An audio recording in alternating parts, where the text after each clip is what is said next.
usual, good morning everyone, and thank you for attending our session this morning.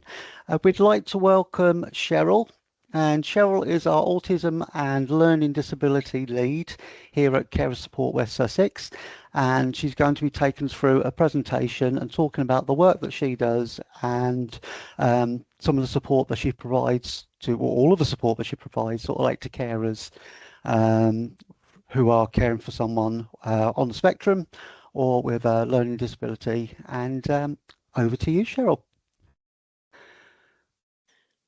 All right.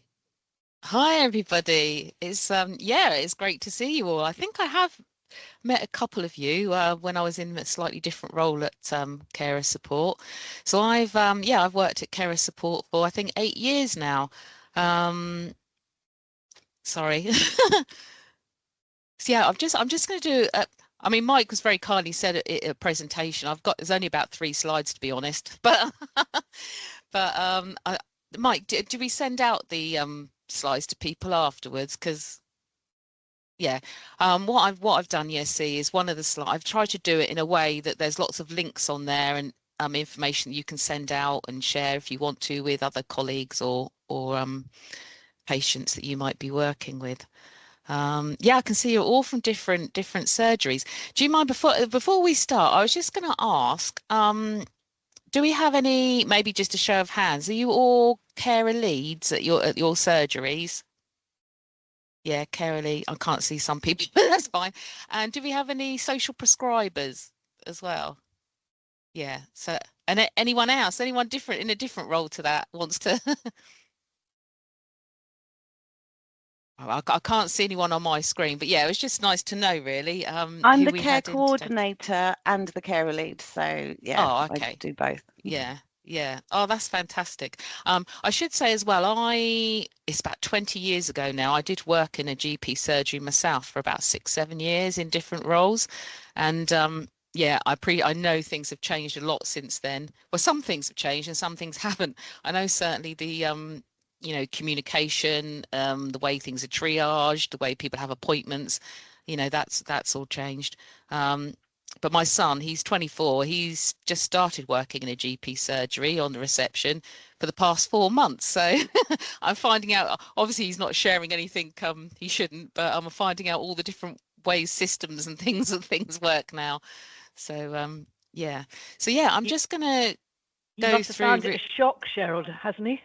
Well, when he said he was going there, do you know, when he said he was going there, I was thinking, also, he doesn't mind me saying he had a bit of social anxiety, and I thought, oh, that might not work very well.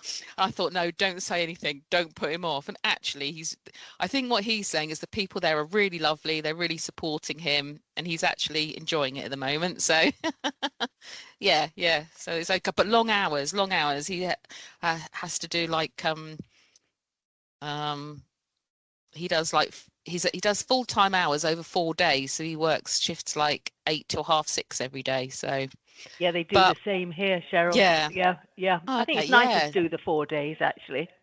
Yeah, I could see it's for some. Yeah, how it can work. Yeah, because he does have a day off in the week. So yeah, so lots like it's quite interesting for me. I'm sort of being really that annoying mum asking him loads of questions. Yeah, so yeah, I'll get on with my presentation and yeah, please. I mean, I'll do lots of pauses. Please, just ask any questions, whether that's in the chat, whether you want to put your hands up, whether you want to use the hands up icon. And Mike, will you be able to keep an eye out for that? Because I probably won't be able to see everybody. Between Carolyn and myself, we'll keep an eye out. So yeah. All right, I'll make a start then. I must say, one of my weak points is working is IT. So let's hope, fingers crossed, I can share this okay.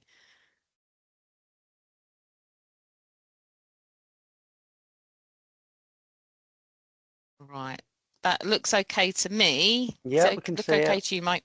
Yeah. Okay. Yeah, so I was just going to start really, because I know some of you have been coming to these for quite a while, and some of you probably know more about carer support than maybe other people do.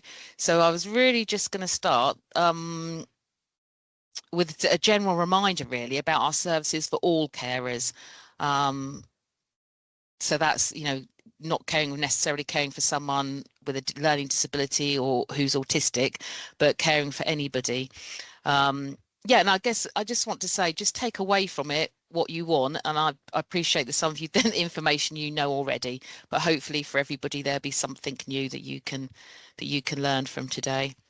So yeah, we do carer support. We offer support for carers in West Sussex, and that's, one-to-one information, advice, and I'm sure, like your services, we try and do different ways that people can contact us.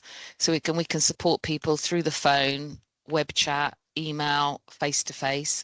And we now have sort of carers hubs working out of probably out of some of your surgeries, I don't know, but out of different wellbeing hubs and other places. I think one thing I'd add to that is that I'm sure in your surgeries often there's not just one person in a family who's autistic or neurodivergent. There's often more than one. And we find ways of contacting professionals. People just have different preferences, whether they're autistic or have a learning disability or not. So it's just that thing of like offering different ways that people prefer and ways that can make people feel relaxed, to ask for support. So offering all these different things just helps that, really. It helps that access. Yeah, so that's, I just wanted to highlight that. So again, just a really brief thing to say that for all carers, we can offer carers assessments, the carers emergency contact card. Mike heads up our energy support work that we've been doing, and I'm sure most of you already know we have our hospital team as well. So again, for learning disabilities, that's been really, really useful, because they can help with obviously discharge planning. And we also work with the Learning Disability Health, it's a bit of a mouthful, the Learning Disability Health Facilitation Team, who have, I think they tie in with each of the doctor surgeries, but they also they have some workers in the hospitals as well.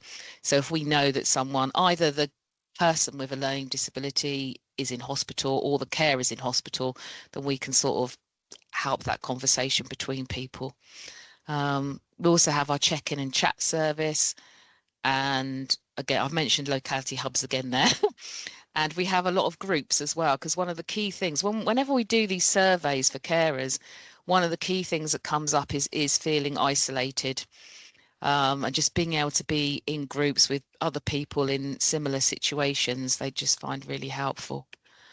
So then, the next thing I'm going to go on to was the things that are more specific, the services we have, particularly for carers of autistic people and those with learning disabilities.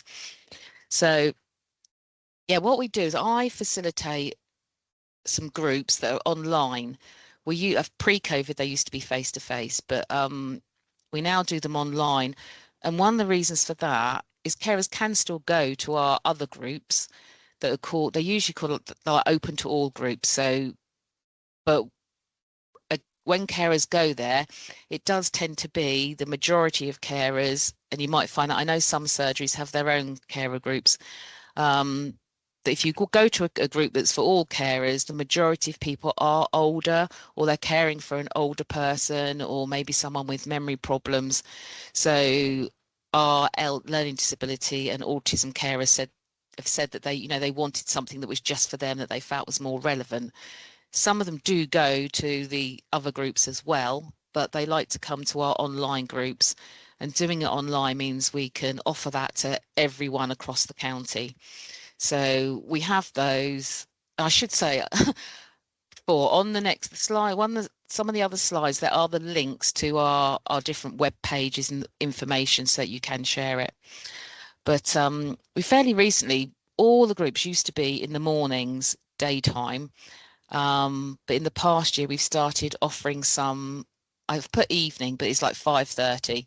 So because we're trying to, we want to speak to all carers, and, you know, as someone who works there self, I would find it annoying if groups were only on in the morning and I couldn't go.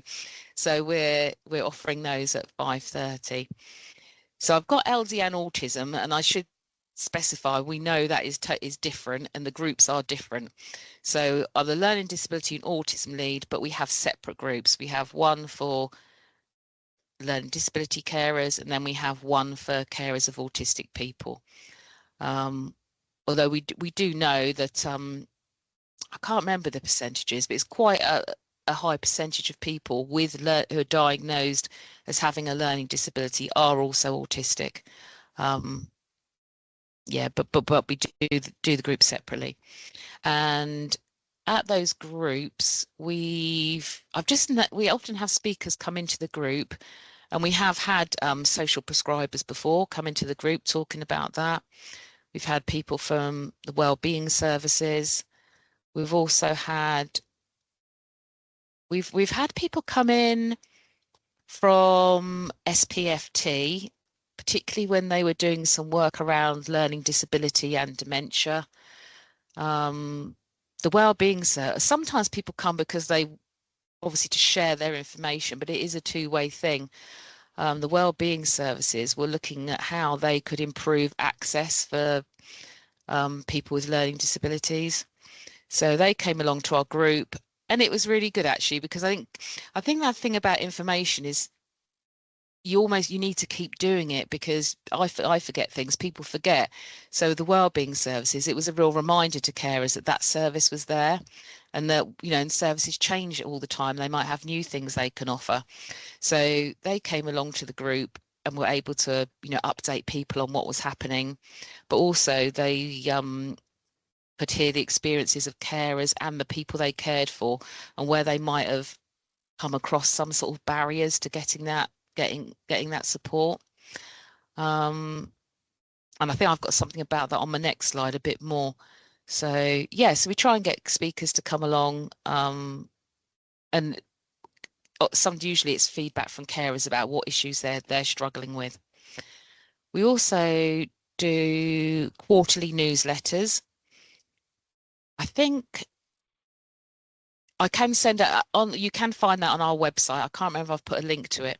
So again, we have newsletters that do go out anyway to all carers, but these are more specific. So I'm trying to think, I think when I send out the learning disability one this time of year, I normally put stuff in there about the like flu clinics and things like that, and make reasonable adjustments that people can have.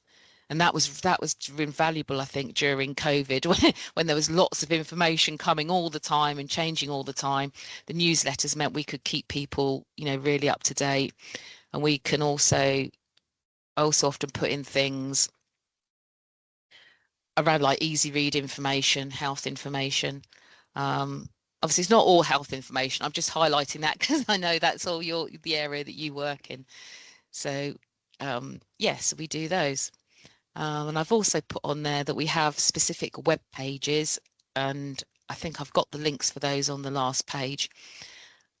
And I thought that's probably useful because you can share those links with, you know, with carers, with colleagues, and on those if I get time, I can show you the web page.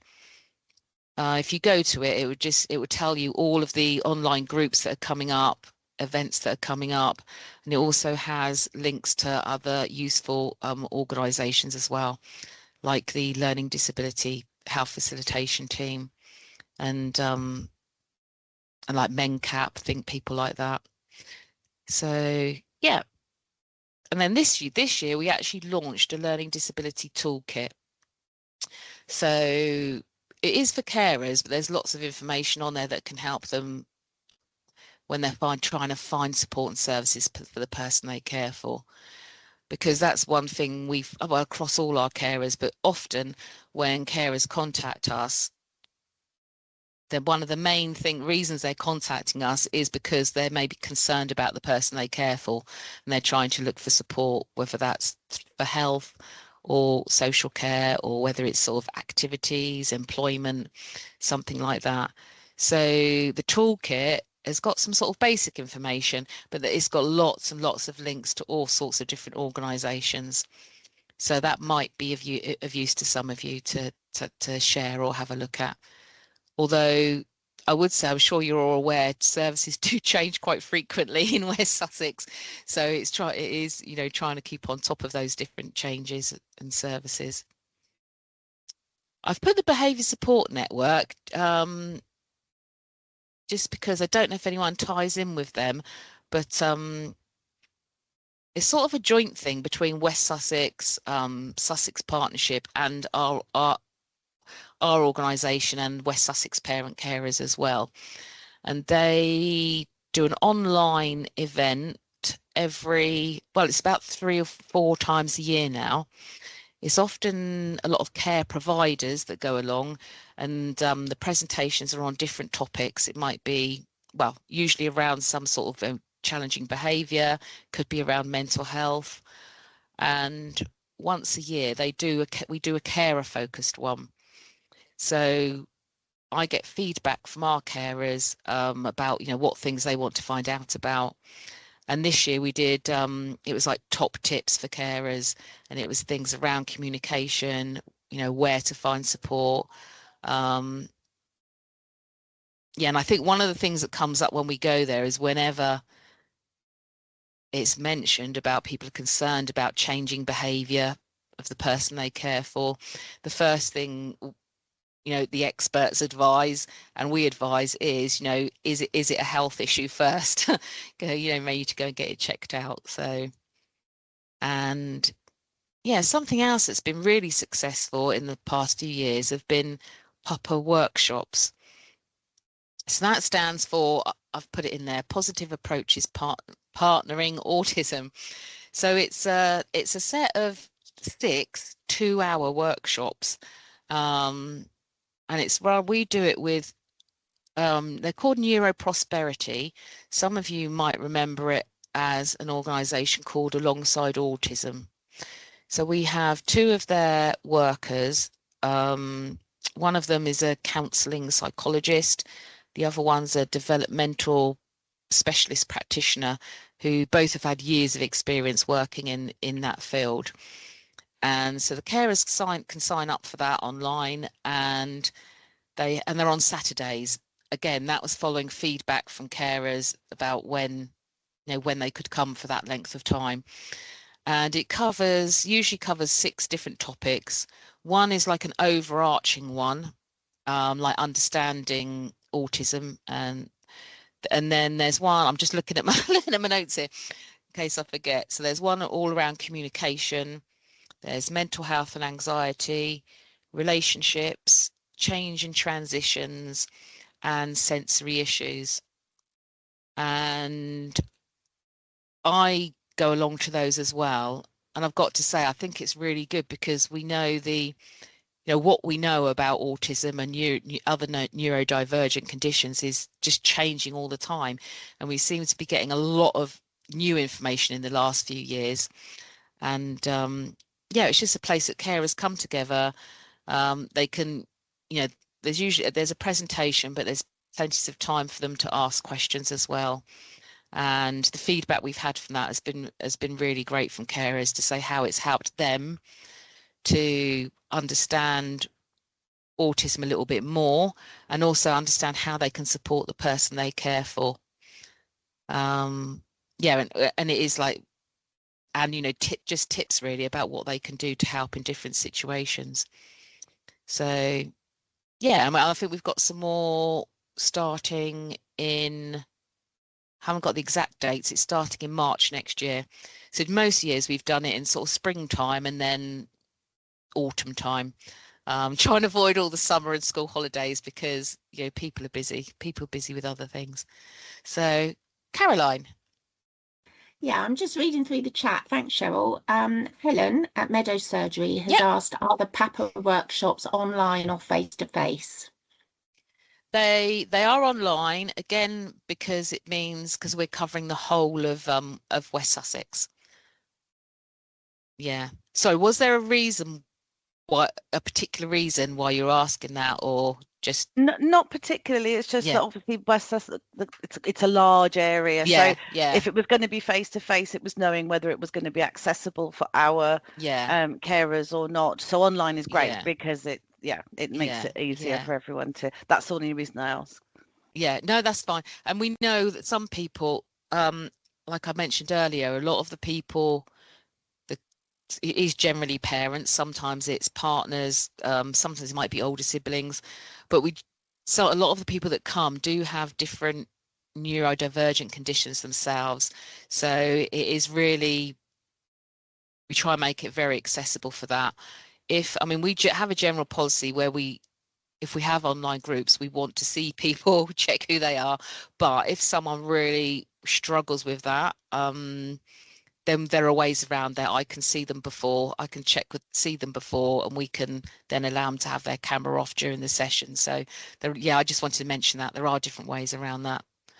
And that, again, once we've got dates, it will all go out on our website. And also, what's I going to say? Carers can sign. Have I put on there?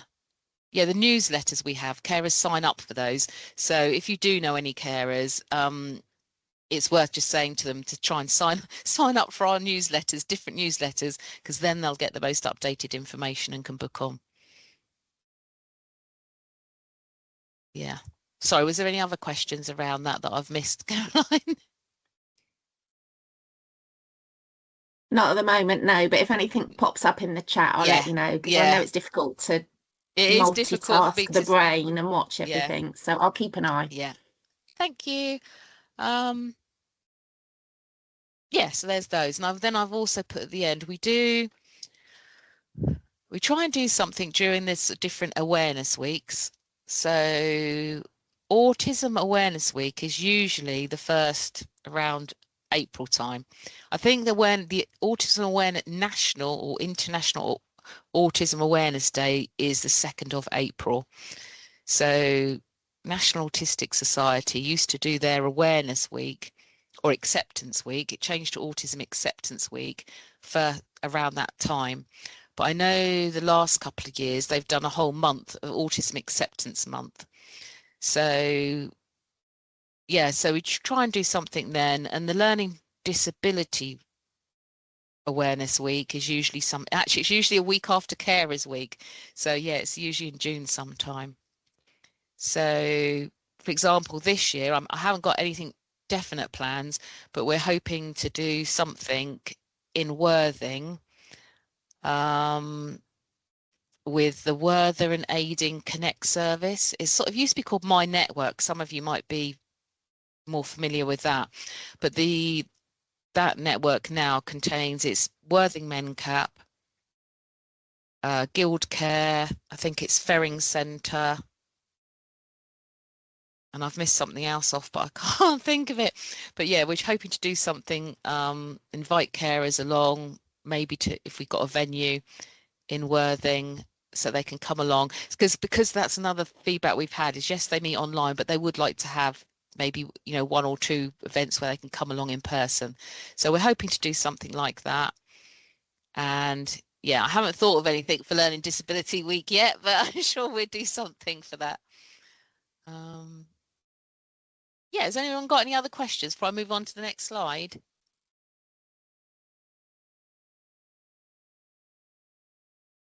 All right. Oh, that's good. So I thought you just might be interested in some of the other partnership working that we're involved in, and I think some of you may go along. So we've got the Learning Disability Partnership Board and the Autism Partnership Board. So they're both set up by West Sussex County Council, and I'll start the Learning Disability Partnership Board. So when I go, they're in person.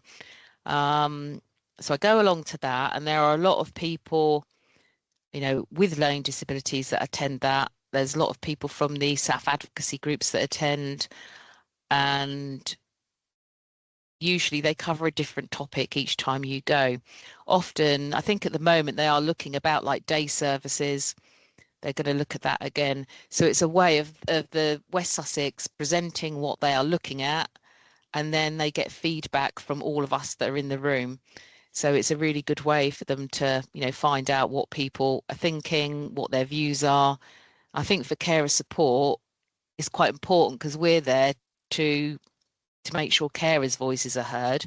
But also there are lots of people with learning disability who, for different reasons, can't participate in that. They may not be able to get there physically. It would be difficult for them to communicate their views or needs. So by carer support going there, we can hopefully cover all those bases and make sure there's, you know, people aren't left out really of that decision making.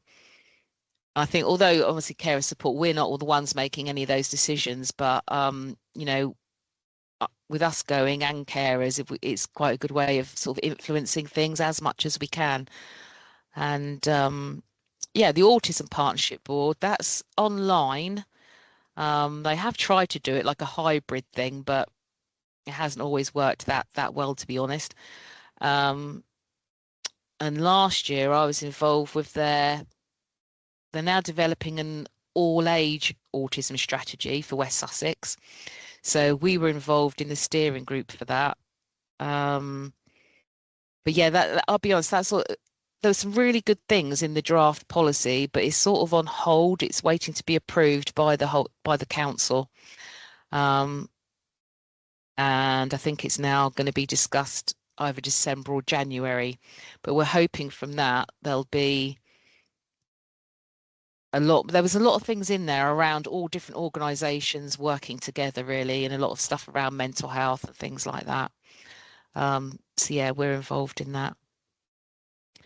And I think I mentioned on the previous time that we spoke to the Wellbeing Service. So I spoke to someone from Worthing Wellbeing and then someone from Horsham Wellbeing Service, and they were both wanting to get feedback from carers about how they can improve access in their hubs, really. And I've put a link there to the Horsham one because they made a few changes, and I quite liked their website, to be honest. So the reason I was just going to mention it is because whenever we talk about it, some of the key things that come up, some things we know that some things can't be changed. I know in GP surgeries, they're all different. Some are really like older buildings. You haven't always got the space.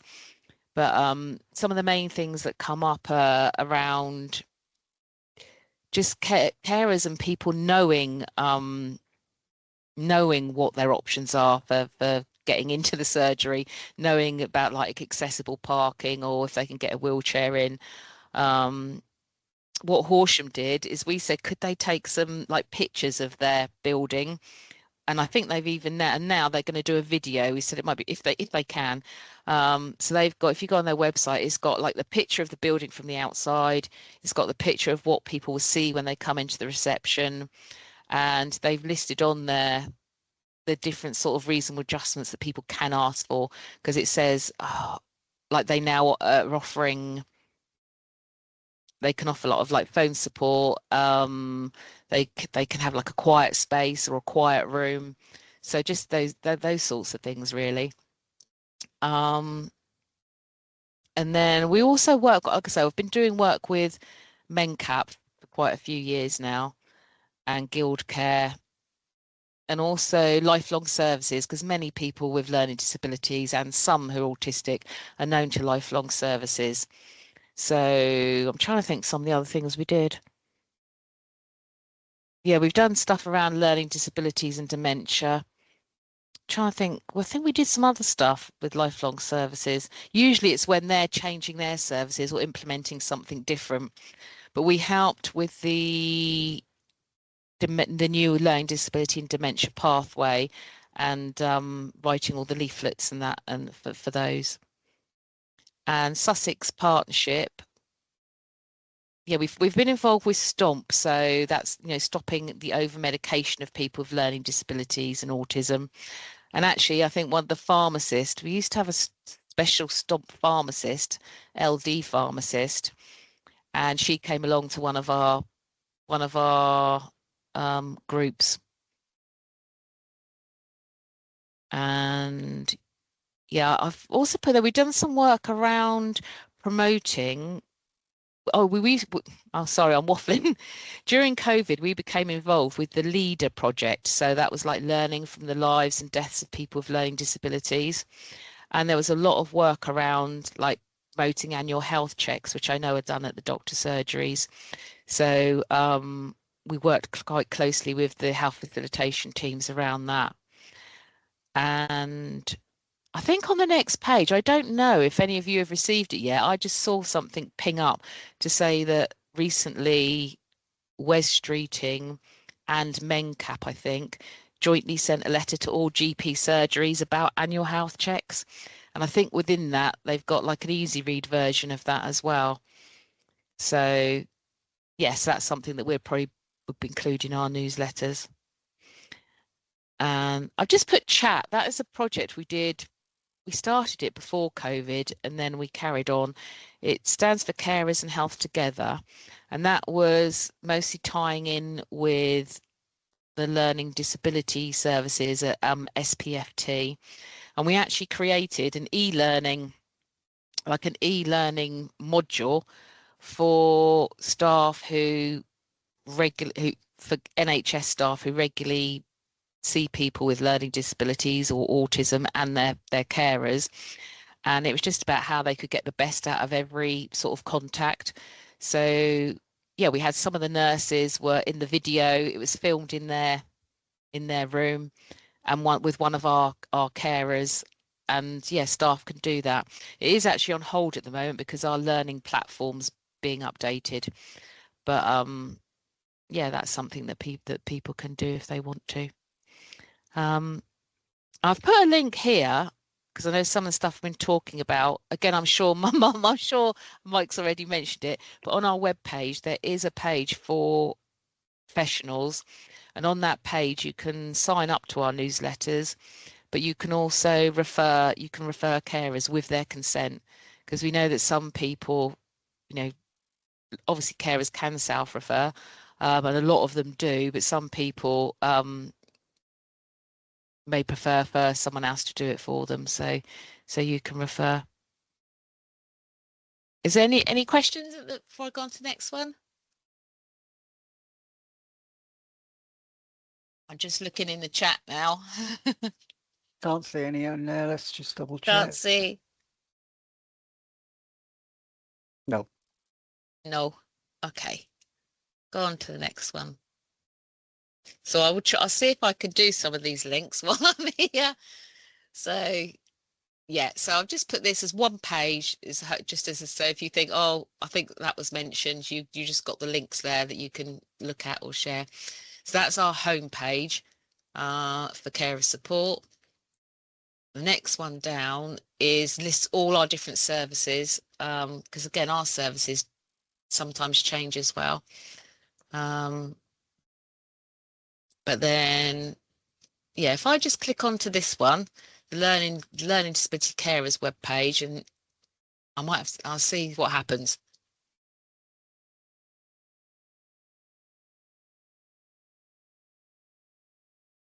Has that worked, Mike? Because I don't think it has. No. Yeah, I think what I have to do is I have to stop sharing here and then do it again, then share. All right, so let me do that. And I'll share again.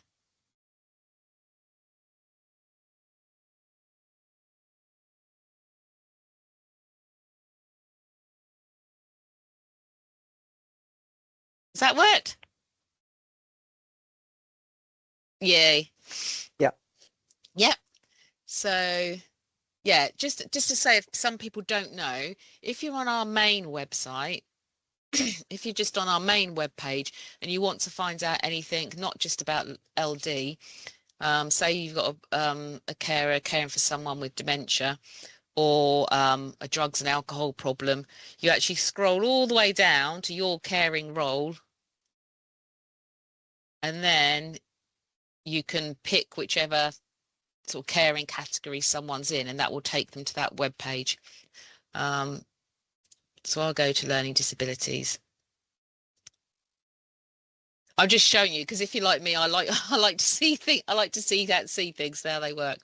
So yeah, so come down here, you can scroll down, and it gives people links to the like key organisations. Sussex Health and Care is a really, really good one, which some of you probably know already, but I often share this with carers because you come down and it's got all the information about annual health checks. It also gives them information there about your, the GP Learning Disability Register. It's also got little videos on there as well, which some people prefer. Sorry, I hope I'm not scrolling too quick. And as you can see there, it's got the easy read guide for annual health checks. It's got like reasonable adjustments for health appointments. It's got the My Care passport, which I think most of you are probably aware of, so that people can fill out for if they're going to, like for hospital, just for any, they can take it with them so that anyone in health can see the sorts of support they need or the way they communicate, things like that. Trying to, what else is there? Oh yeah, it's got all the different stuff around, like the different screening for people in, again, it's all in easy read.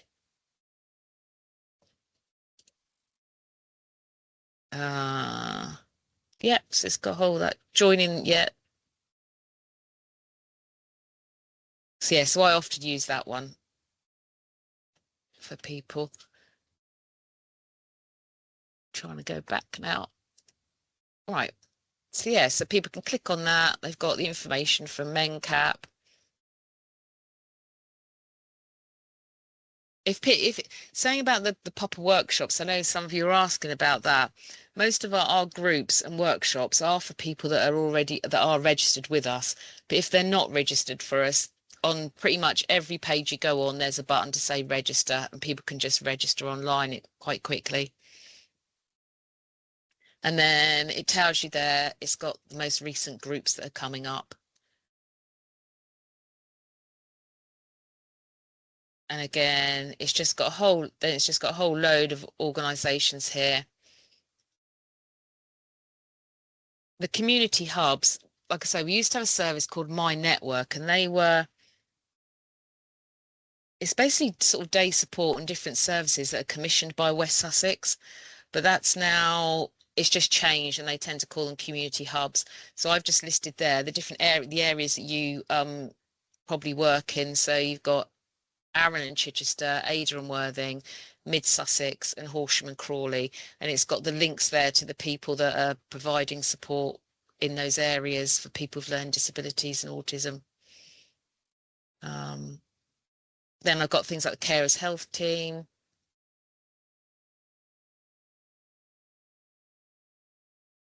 support for parent carers. Yes, there's just a whole load of information that carers have. So I just want to show you that, because if you are working directly with carers, it's quite easy to just copy and paste the link to that, and then carers can see all that information in one place.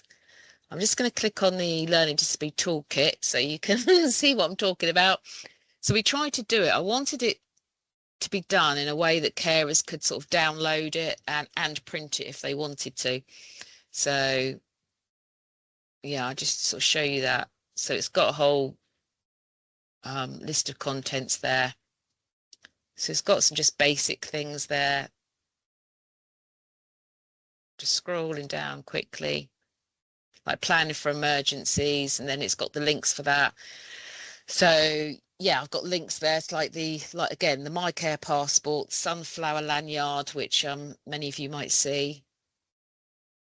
We also, for carers, we often signpost to MenCap webinars. They do some really good ones around planning for the future and around wills, trusts and powers of attorney.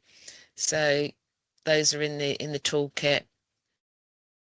And then it just explains how people can get support for themselves. And then this is us talking about it's a very long list, but all the different organisations nationally and locally that we thought could support carers. So it just has, like, it'll have MenCap, it'll tell you what a brief description of what that service is, and then we've got the links there. So it might just be either to use as a sort of reference guide, or it can just be forwarded to carers, because you can download it. So you see there's quite a lot of things here. Got community hubs, we've got things that's to do with like IT services, health facilitation team, we've got the direct link to that. Yeah, annual health checks, health screening information. And that's these leaflets that I was speaking about, the healthy brain assessment leaflet and memory assessment leaflet.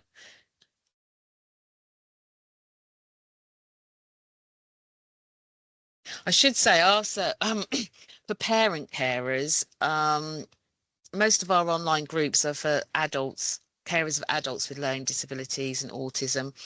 For parent carers, are very welcome to come along, but we generally signpost them to Reaching Families and West Sussex Parent Carer Forum, mainly because they now have most of the contracts to provide services, and they have some really good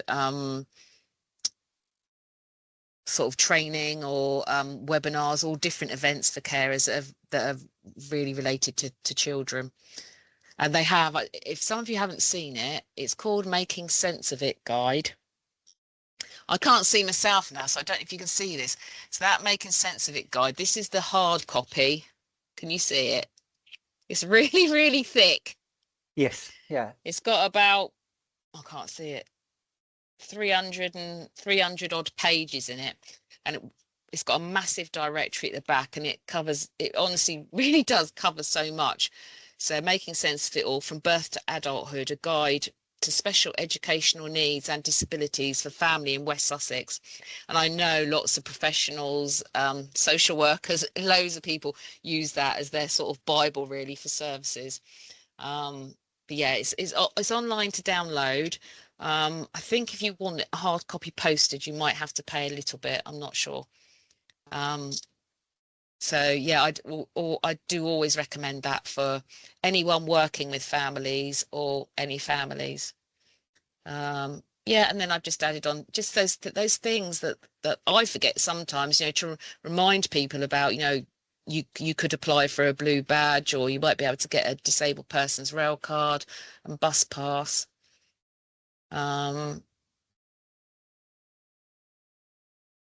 Actually, that's another people we've worked with, is supported employment services. But usually it's like Aldingbourne Trust have the main contract for that. So we've done some work with those before as well.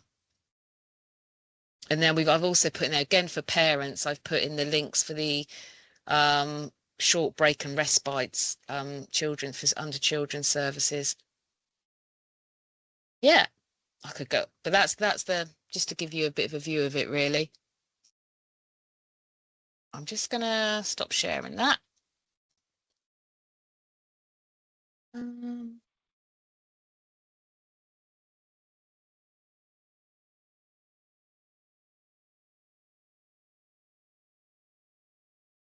It's really good to see all the links, Sheryl. Yeah, it's hard for me to explain it when I'm just saying, oh yeah, there's loads of links on there.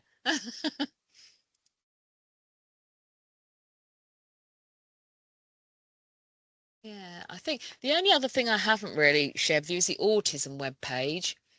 I've got time to do that, have I, Mike? Yeah. Has anyone got any questions first? Any questions?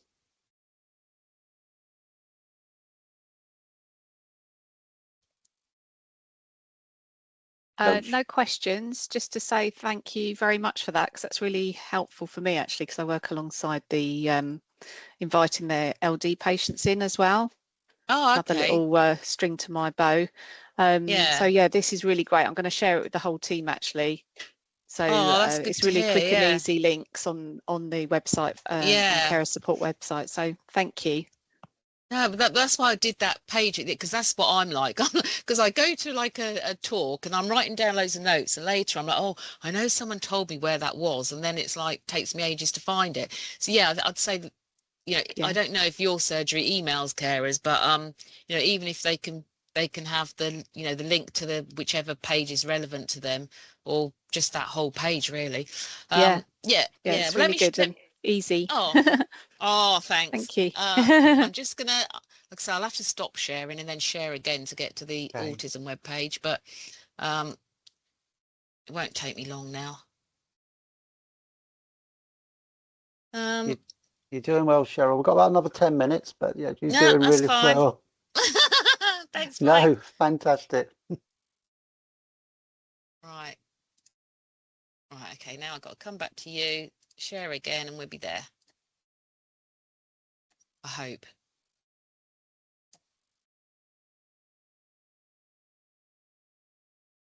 Can you see that, Mike? We can, yeah. Right. So yeah, it's a similar layout really. It's just that this time, when the Papa workshops start, there's nothing on there at the moment, but actually look, it tells you about them, but it's the wrong dates. So basically it will be exactly the same as it is on here, but just with different dates starting in March.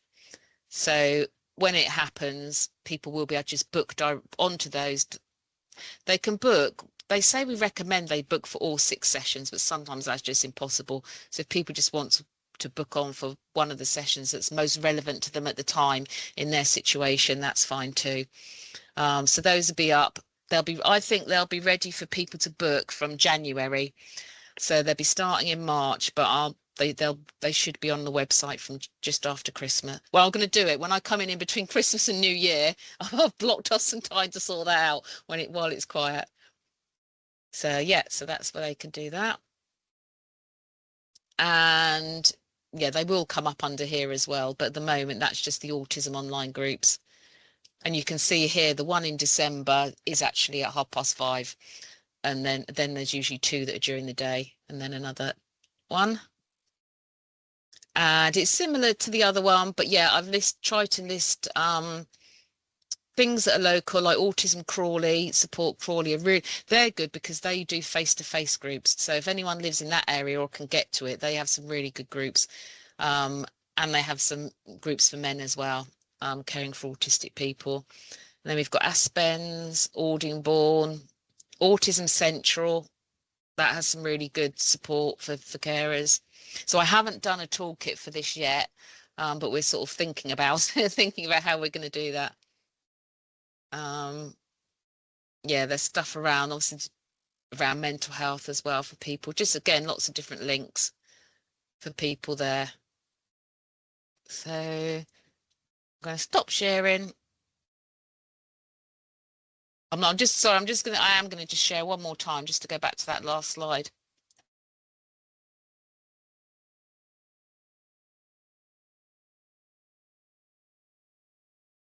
Yeah.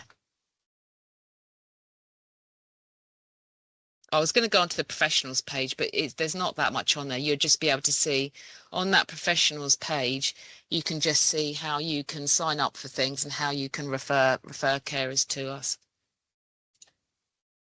I think that's about it really for me. Unless you've got any more questions about that or anything I could help with. Any questions, anyone? Anything? See, you've stunned everyone because there was so much information there.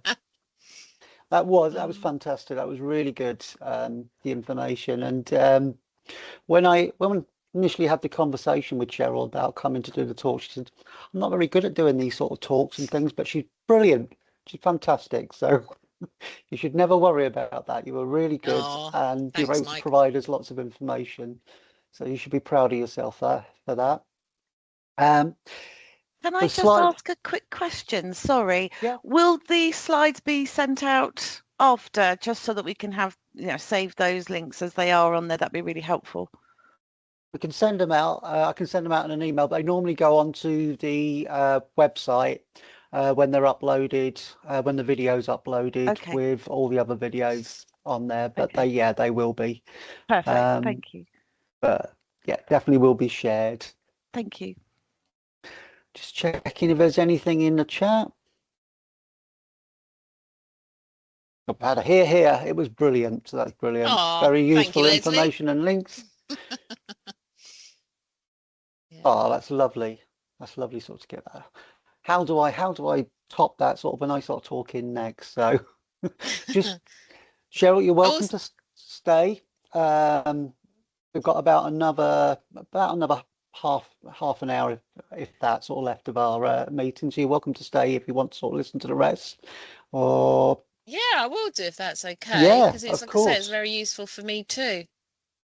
No, but thank you for your time and thank you for coming along. And yeah, it's been really good sort of like to, and I've learned sort of stuff as well, because there was stuff that I sort of didn't realize how much information you actually sort of share sort of with the carers. So it's really sort of important for us sort of to know that. We know that we've got so many staff that do different things.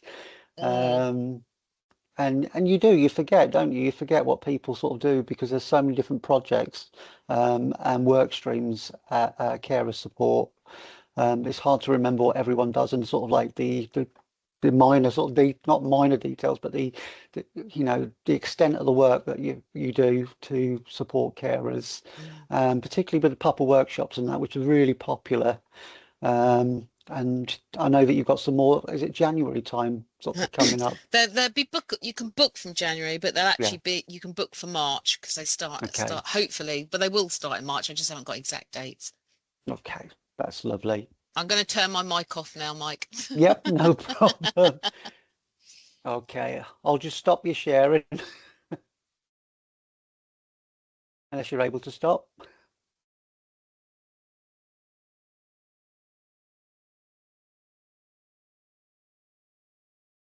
So the next part is just on the back of an email that was sent out last week, maybe the week before. It was a call out to all carers leads.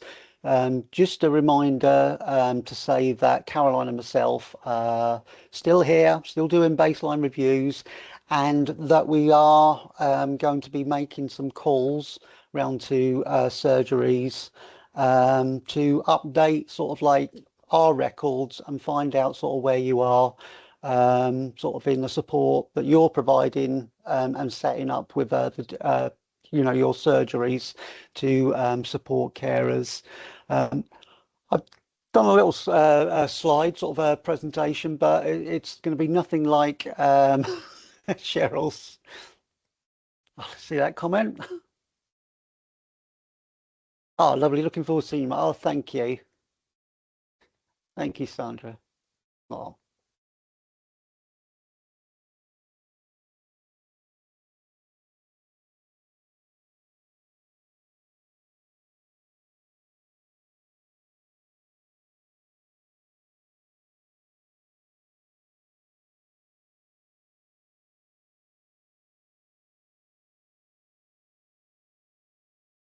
Can everyone see that? Yeah. So the email was about us reconnecting with the surgeries, connecting sort of like with everyone. And the reason why we are calling, just need to move everyone over because you're over my slide. So the reason why we're calling is to continue to strengthen our sort of communication sort of with the surgeries, make sure that we're updating our records to make sure that we're reviewing the baseline reviews. Hopefully all of you have had baseline review. If you haven't, now's your chance sort of like to respond to that email or to message after this for the new year.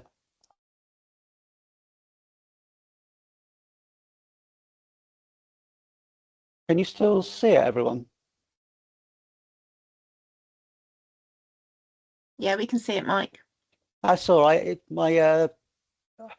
Something just happened on there. I don't know what, but it just disappeared.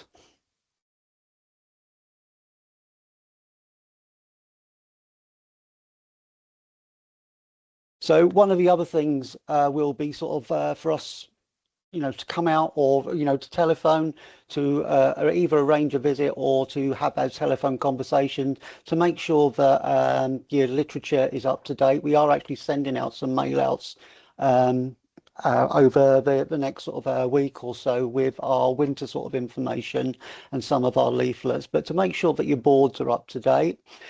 Connecting with you sort of with your newsletters. I know that some of the surgeries you have newsletters and we've been featured in that, but we'd like to sort of be part of that process and making sure if you have a newsletter providing updates of the support that we provide, but also anything that you're doing at the surgery that we can sort of share with carers in our newsletters that we send out.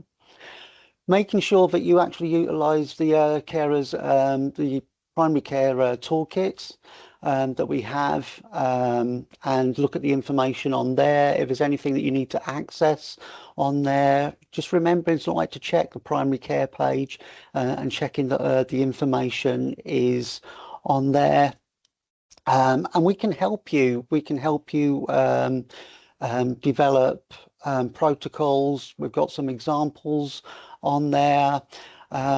Also sort of looking at maybe staff that are carers within your surgeries, connecting sort of like with your HR to sort of make sure that you've got policies and things that are in place that actually support those staff that are carers. And if they're happy sort of to be referred or want to sort of contact us to be registered, that they know how to access the support that's available to all carers.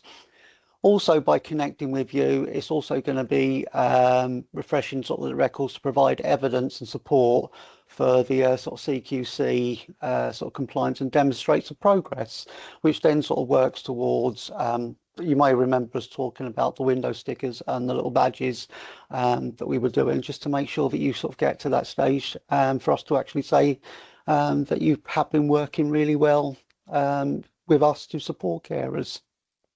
So how to do that is to respond to the email that went out. So contact Caroline and myself to book your review, or you can sort of message after this meeting, put your email in there, or just say, yes, please get in touch.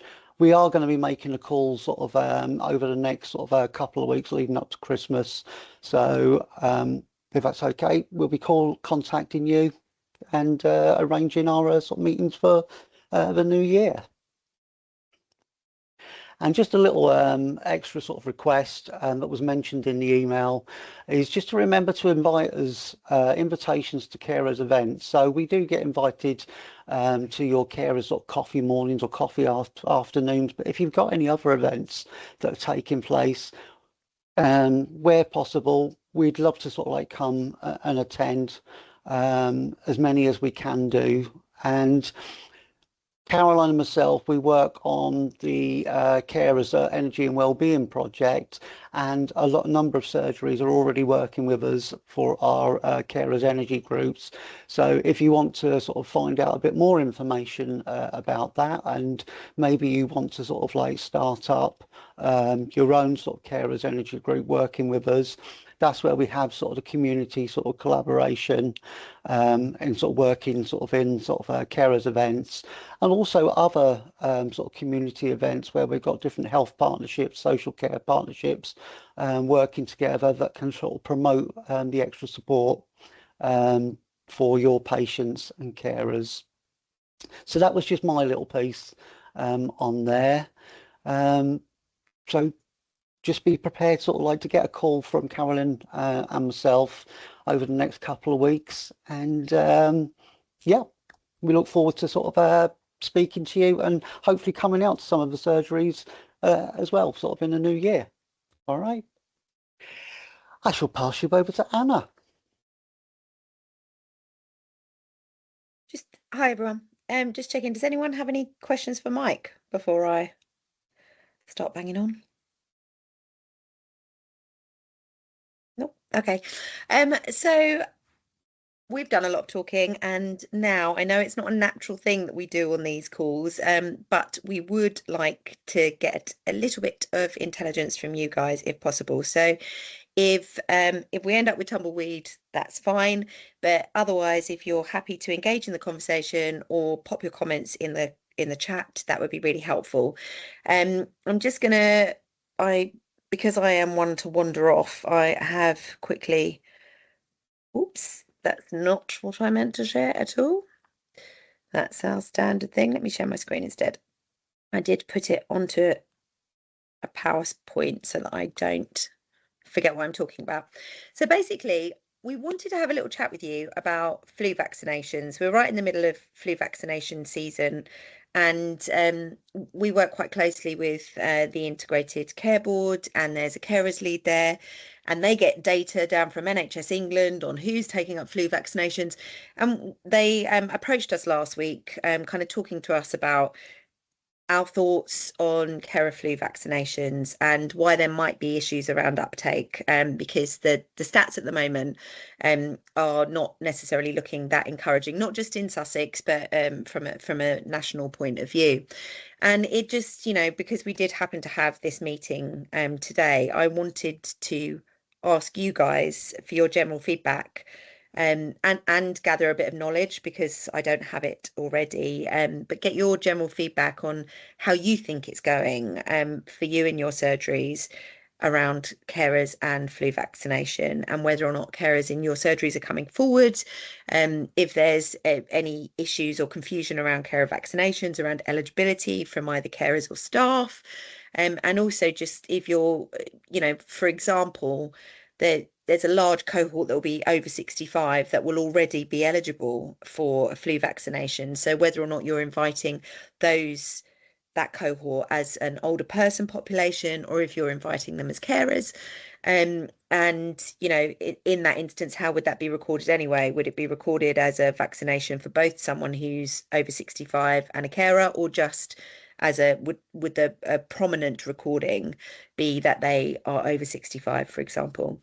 So I really wanted to just, if anyone's willing to share, either to come into the conversation as a group and just give us a little bit of a narrative on how things are going, or if you've got any thoughts that you'd be happy to share with us in the chat, or after this meeting today.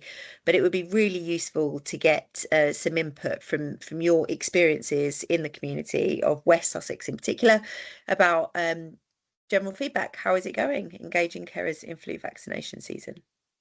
All I can say from our surgery, which is in Burgess Hill, which is towards the East Sussex side of West Sussex, but we found for our carers is that most of the younger carers, so under 65s basically, most of them are declining the flu vaccine, of the ones that we're actually getting a response from. So they get sent out texted invites, and then obviously with no response they get letter invites. I will also touch base myself, try to contact them where I can, and the vast majority of them tend to be declining.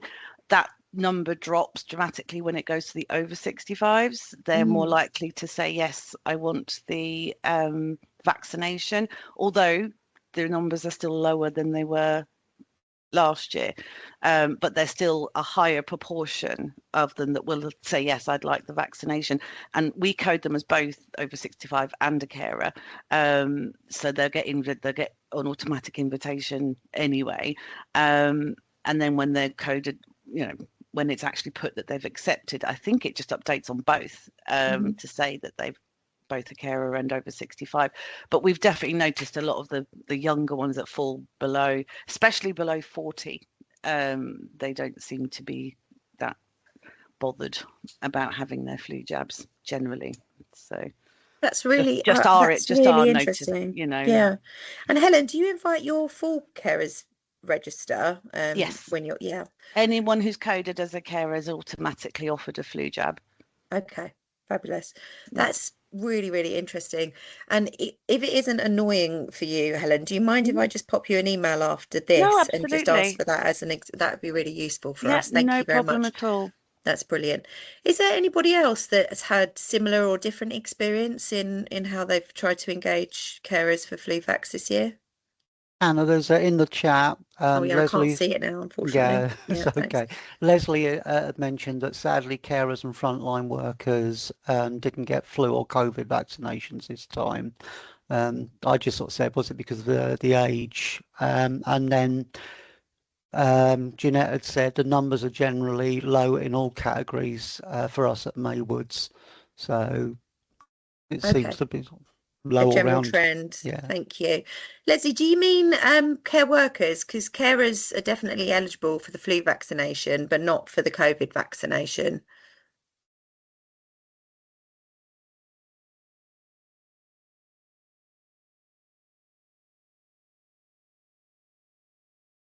I can see Julia's typing. I'll wait for Julia's response.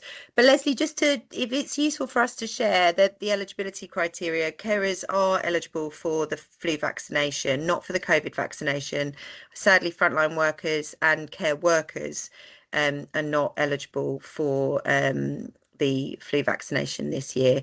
And with carers, it can be a bit confusing. That's partly why I was asking, because it's carers who are eligible for the carers allowance or who are the main carer for an older or disabled person. So I will pop into the chat the eligibility just for everybody to be aware of again when it comes to carers. For us, both COVID and flu vaccination has been. Thank you, Neetu. This is really interesting.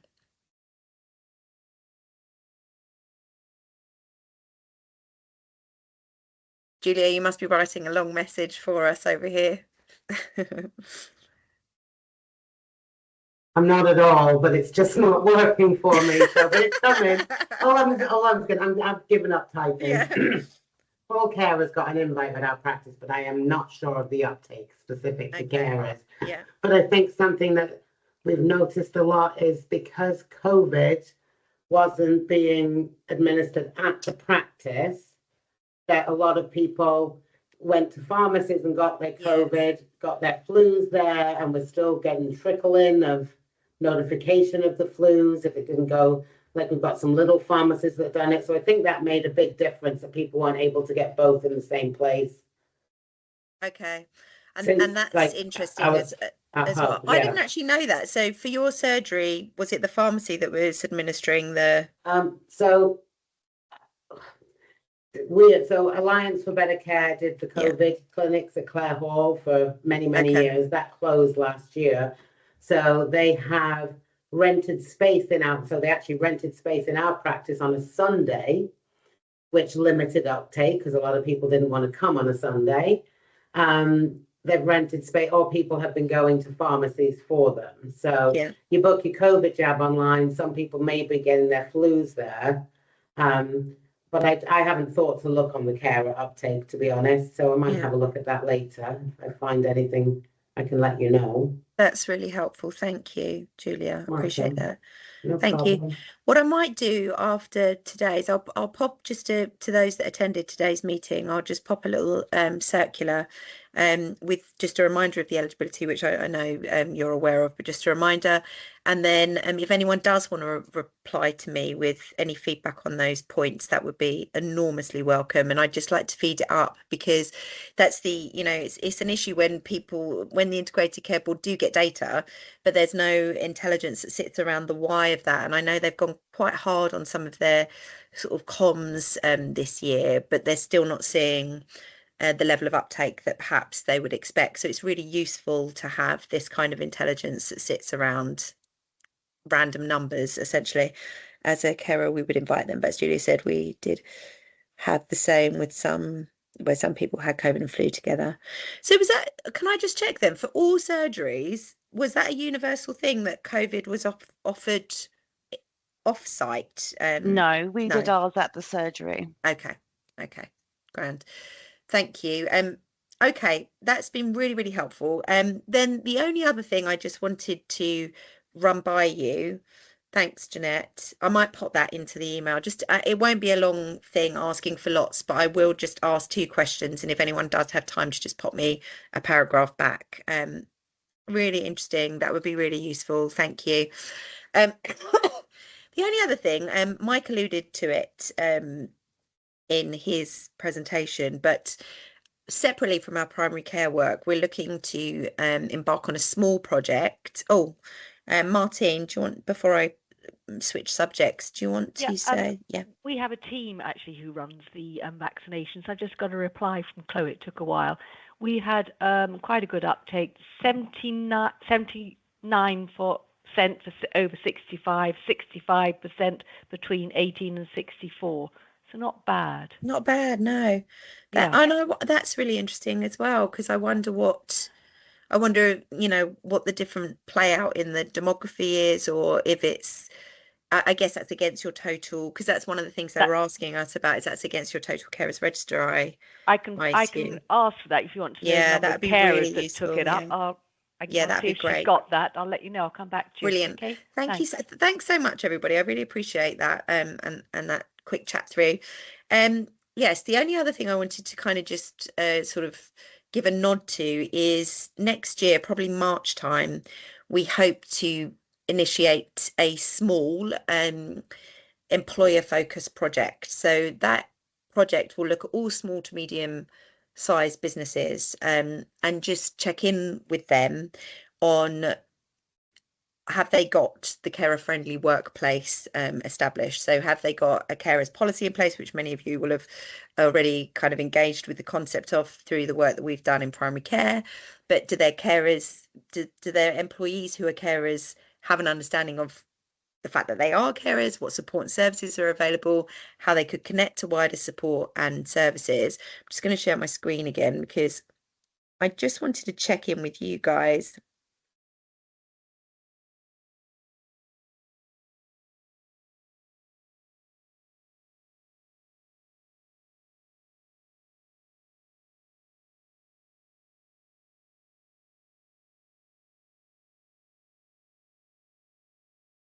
Automatically muted my microphone for some reason. I just wanted you guys to have a little think about what would be useful. I mean, to be fair, you guys aren't our target group, because we've done a tremendous amount of work with you. We've got great relationships, and you're all doing fantastic work to engage with carers in your patient communities.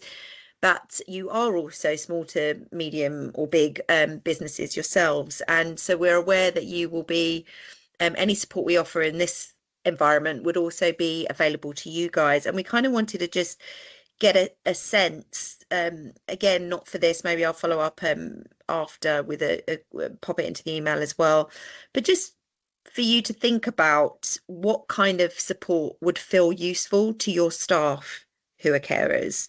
So that could look like bookable advice surgeries with our wellbeing staff to provide, you know, practical information about any support that's available, any issues that they've got. It could be things, you know, where any of the wider support we offer, even just around the energy support, benefit support, our carers assessments, carer starts, any of that kind of thing. Would bookable advice surgeries be useful for staff who are carers? You know, Sheryl mentioned earlier about developing more evening online support groups, so where carers from different organisations can come into a safe space and just have some peer support and have some online facilitated support groups specifically for staff, so for employees from different organisations who are also juggling their caring responsibilities. Would it be useful to have any training for managers on how to deal with care, like conversations around caring when you're managing people and what they're dealing with in their home lives, and also wellbeing workshops? So for our carer groups, we do things that might be around resilience, mindfulness, and would that be useful to make those kind of opportunities available to staff who are carers within your organisations and more generally? And as you've seen, we've provided a range of templates in the past, but would it be useful to provide some HR templates around carers policies, around carer-friendly workplaces, around surveys for carers? So really just to kind of get your thoughts percolating as, you know, as organisations that could benefit through this offer, about what would be useful for you as businesses as well as primary care organisations to think about. So yeah, Natalie, just to think about, are any of those things useful?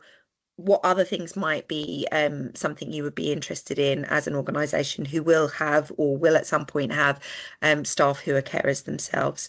So if anyone wants to drop any sort of thoughts or comments into the chat or to me, great. If not, I will pop it in the circular email just to those recipients who came today. And if any of you have got any burning thoughts or things that you think would be really useful for your staff who are carers, we would very much welcome hearing it so that we can build it into the package of support that we start to deliver from April, hopefully next year. And that's it. Any questions or comments or thoughts? Oh, fab. Then I will hand back over to Mike. Thanks, Mike. I think we've worn you all out, haven't we, sort of this morning with all the talking. So just to say thank you for all your support and coming to these meetings, because it's really important that you do come, and it's good for us to sort of see you and to be able to update you with information and to keep those relationships going. So all that is left for us to say is to enjoy the rest of your December. I know it's a busy time of year. And before you know, it's going to be Christmas. So have a good Christmas and New Year. And I'll be sending out the next invites for the new year. I'm probably going to be sort of looking at mid sort of January, towards the end of January. Give you time to sort of recover sort of like from the festivities, and those who have to take their breaks after Christmas. So allow people to come back. But just to say thank you and take care. And see you soon. Okay. Bye-bye.